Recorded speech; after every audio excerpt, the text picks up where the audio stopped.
New Zealand's here at 3, Iran at 4. Even though I just told you Iran beat New Zealand, and New Zealand is 25 in the world, Iran's 26th. Go figure, Iran doesn't jump them in the rankings. How does that make sense? I don't know. I got nothing for you.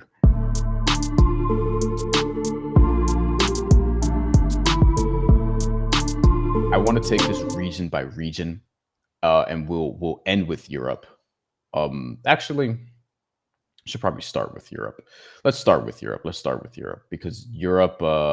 You know what? No, we're gonna go in order of the tournaments. We're gonna go in order of the actual tournaments when they took place. So we'll start with Asia. Actually, we'll start with Asia and the Asia Cup and how that sort of impacted that part of the world.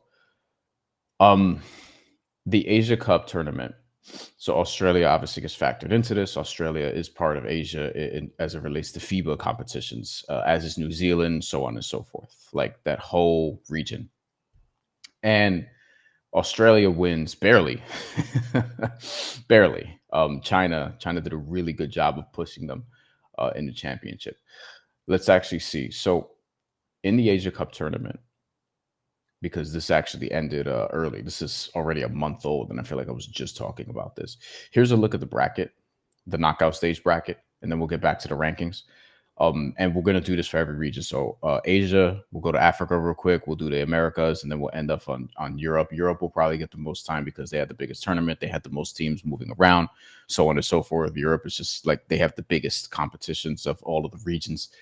Here in the Asia Cup, this is what the tournament looked like, okay? Australia wins the whole thing. China gets the silver. Iran gets the third place medal, the bronze medal, beating New Zealand, a good New Zealand team, even though it's not their A team, in the bronze medal game.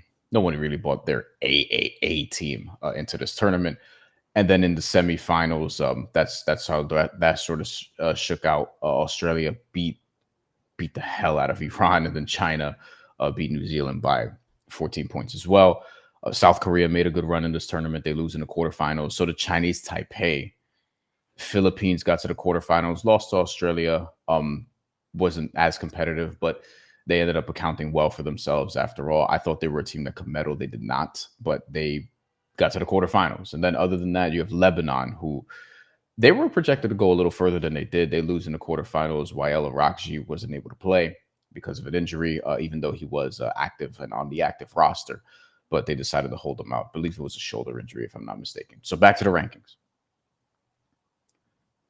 Australia, number 1. Japan is here, ranked number 22 in the world. They moved down a spot in the world rankings, but they're number 22 in the world. They're second in Asia. New Zealand's here at 3, Iran at 4. Even though I just told you Iran beat New Zealand, and New Zealand is 25 in the world. Iran's 26th. Go figure, Iran doesn't jump them in the rankings. How does that make sense? I don't know. I got nothing for you. China moves up from 30 to 27 in the world rankings. They're number 5 in Asia right now. I'm sure there are people from China who think that they should be ranked higher, and I think that's a fair argument. Look, Japan just went to the Olympics. I feel like there were a good amount of players like Yuta Watanabe, Rui Hachimura, Yuki Kawamura, who did not play in this tournament. They got Josh Hawkinson back, but didn't play in Asia Cup with all their best guys, so to speak. So I think there's a hesitancy to dock them too much or to elevate somebody too much, depending on what they did. But China's 5th in Asia, Lebanon 6th, Philippines 7, who drops 3 spots in the world rankings from 34 to 37.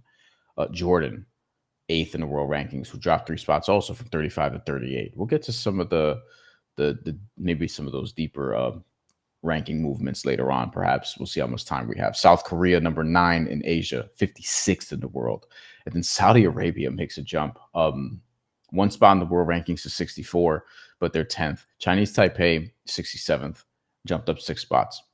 I don't know how they're not in the top 10 in Asia, considering the way they were playing in the Asia Cup. I thought they were going to medal at some point, but those are your top teams. And then you go on down, it's Bahrain, Syria, Kazakhstan, India, rounding out the top 15 if you want to go that far.